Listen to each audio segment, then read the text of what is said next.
Presidential Transition Act 2012, Act 845, all boards and councils were dissolved on January 7, 2017.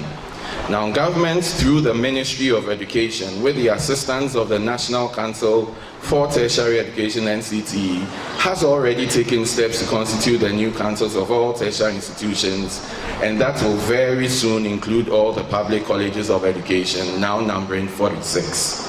The NCTE was mandated to take charge of issues pertaining to tertiary education in Ghana that otherwise would have been addressed by the various councils. It is for this reason that I find myself in this very privileged position to preside over today's ceremony. So, on behalf of the Executive Secretary NCTE, it is my honor to welcome you all to this gathering.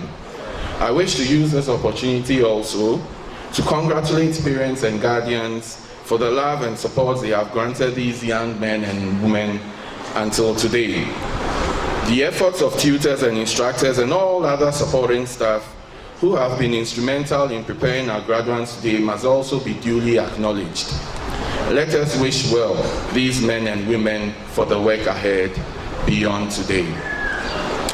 And now, by the power vested in me by the Executive Secretary of NCTE, I, Jerry Sarfo1, Senior Assistant Secretary and Coordinator for the Colleges of Education, NCTE, hereby constitute this assembly as a congregation of the Mampong Technical College of Education, Asante Mampong, for the purposes of conferring diplomas. I thank you.